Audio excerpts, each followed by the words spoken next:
The moment I saw that trailer on YouTube, the various little crumb pieces that they were giving us, I knew that the season finale would be good. And honestly, my expectations were really high. And the fact that they were met and more shows to me that this show, it's good. If you're just starting to watch Invincible, you really need to watch it. Anyway, my name is Lanza. Welcome back to the channel. I made a video a few days ago, so if you're part of the new tribe with me, then that's great. Awesome. I'm happy to have you here. But today I kind of just wanted to run through a video about just how amazing the season finale was. I personally, if anything, this season finale demonstrated to me that this is Dragon Ball Z. This is Dragon Ball Z through and through. You know, you get a sad moment, you power up. That's great. This is like an Americanized version. I don't know why I love it so much, but it's just that good. You know, all the heroes coming out together trying to stop this truck of a man. It's phenomenal.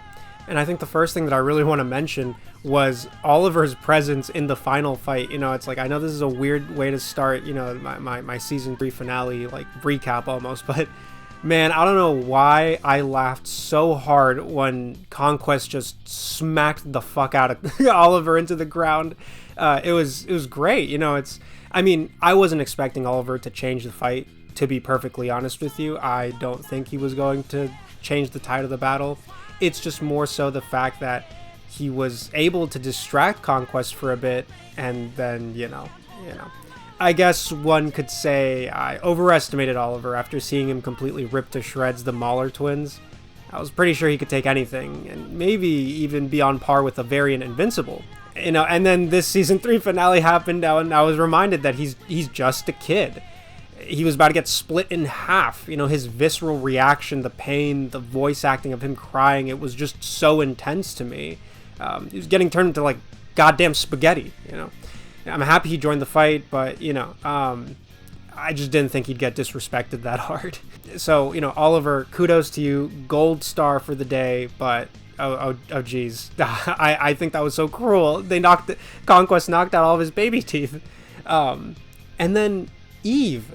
You know, Eve really surprised me this episode. Eve might be just tier 0. In this entire show. She's tier 0.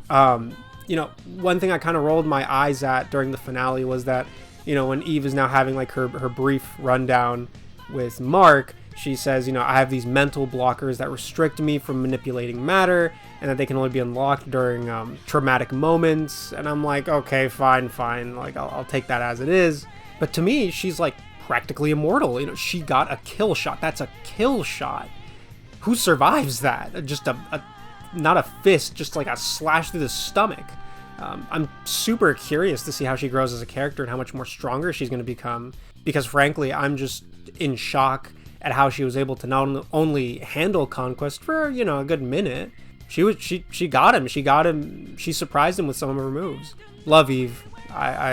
She's always been a great character, except for the fact that her dad tells her don't print more money, which I always hate because that guy is an asshole. I think I mentioned it earlier already, but, you know, Mark just went Super Saiyan 2. I'm kind of laughing at how similar Viltrumites are to Saiyans. Like, when you think about, like, the Zenkai boosts, somebody's about to get hurt and you power up, you know, dare I say, bordering Saiyans. But, you know, I'm not complaining. You know, one of the best ways to motivate you is by seeing, you know, your loved ones perish. And in this situation, Mark has just been facing the boss rush of depression with Angstrom, with the alternate Invincibles, and now with Conquest. He's up against the toughest opponent he's had to go up against, and needs to use anything and everything. He needs to shed that I don't like killing mentality, and he's fighting for what he loves. And that's what happened. That's exactly what happened at the end of this episode. He goes sicko mode, and I was so happy. So it's just so raw how he's literally smashing his head into Conquest. I got chills. Unbelievable. The author of Invincible, god damn, just, you know, this one particular quote. I don't care how strong you are. I don't care how fast you are. I can see the future. You don't live to see tomorrow. Chills. I love it. God, I love this show. And speaking of, Invincible smashing his head into something, Conquest, goddamn monster. I didn't expect much from one episode. This is like an episodic villain because it's the season finale and you're probably not going to see him again. And if I could be completely honest, I was a bit hesitant because of the fact that we don't get time with him, should I really care? But this episode, he grabbed my attention completely. Whoever his voice actor is, wasn't it Negan, I think?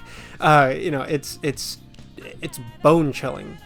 Conquest is a psychopath. From him telling Mark how upset he is that people see him as a concept and not a person, and then he tells him, oh yeah, take it to your grave, in my confession. And then to like ripping and slashing people apart. This episode, his one appearance so far, certainly established he's a force to be reckoned with. And, now we have his corpse somewhere hiding from Cecil, so I'm not too sure, but wow. I didn't expect much, but the fact that I was just impressed by his presence and his every line he has is a finisher. Literally, it's crazy. Yeah, I was surprised by how just malevolent he is. I hope to see more of Conquest, but who knows if he'll really be the same person or not. A great way to just show, I feel like Conquest isn't much of a person. He is, and he even says it himself, he's just a force of nature. I feel like he's the DPS check in Dark Souls when you're fighting, the Four Kings? So it's to me, it's just Mark really overcoming this just mountain that he needs to do for his own character. I love it. I think it was perfect. And I think one thing that this is ancillary to is that Earth is a truck stop for Viltrumites. I don't know why I started thinking about it. I was thinking about Game of Thrones. And I know that Varys, his mentality is always, what's good for the realm? And honestly, when you think about the realm in Invincible, completely in shambles. It's doomed by how many Viltrumites keep coming to this planet.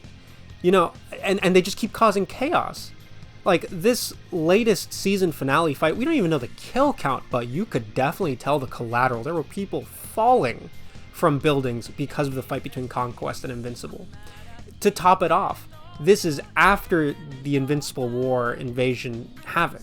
So, what's the kill? This fight was only constrained to maybe one specific city, 2 cities, areas.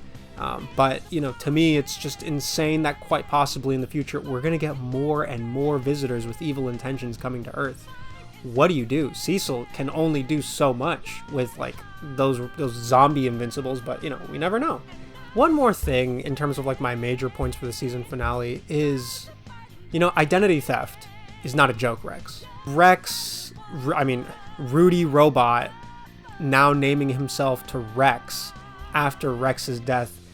I don't know why in the world I'm hesitant.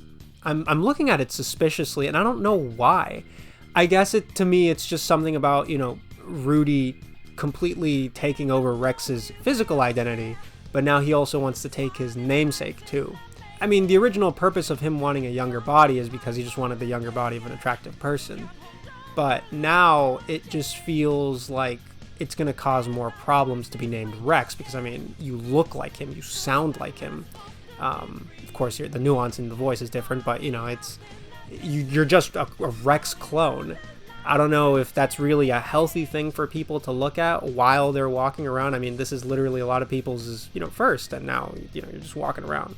I don't know. To me, Rudy has always been kind of a schemer, and I'm a bit suspicious, but maybe I'm too cynical, so maybe I'm wrong. So, in totality, with everything that's been happening so far, this season finale is just perfect. It's perfect, and I really am upset that we're saying goodbye to Invincible Season 3 because of how long we have to wait for Season 4. It really does feel like the entire budget was placed into this last episode. I'm fine with it. I enjoy it. But it is a bit sad that now we have to wait. Hopefully we'll still be alive when the season finale happens, because honestly, the last time I remember watching a show in real time was Avatar: The Last Airbender, not getting spoiled, and that's probably one of the best feelings in the world. This, I really don't it's people always talk about it. You can always avoid spoilers though by not looking deeper than you need to.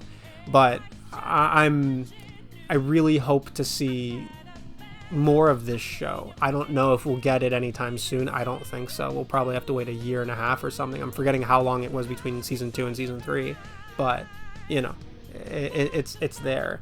I guess some small little ancillary points to this, like, I guess recap was, you know, Debbie. I really liked Debbie coming to terms with, you know, how dangerous she's basically set Mark's life to be, but Mark never really had a choice in the whole point. You know, he was always going to be a half Viltrumite, and he was always going to, unfortunately, get into situations like this. This episode just really focused on Mark. This was Mark versus Conquest. You had your friends pop in. The fact that both Oliver and Eve popped in was fascinating. You know, there are other heroes in the world, but the fact that they didn't show up just shows that how dangerous everything is and how Conquest was just gonna kill. I'm sure Conquest could just one-shot several of the heroes. I mean, so many Invincible variants did. Conquest doing it wouldn't surprise me at the slightest. If anything, if I have one thing to leave you with, it's that if you're thinking of starting Invincible, do it. Watch it. Watch it. This season finale was totally worth it. The build-up from the start, everything coming to this point, Mark's morality being tested, everything is on full display. And the fact that Mark literally beat his opponent to death by headbutting him just shows, you know, how animalistic he has to be to fight these damn Viltrumites. So that'll be it for this video. I am planning on maybe releasing another video soon, but you know, you never know with little hiccups down the way, but I think I've found a groove to start releasing more consistently. So hopefully that works, and I'm able to deliver. I see a lot of new people have been joining since my last episode, so if you've joined, stay tuned. You know, I'm always making content, some content, so yeah. And if anything, I hope you all take care. See you then.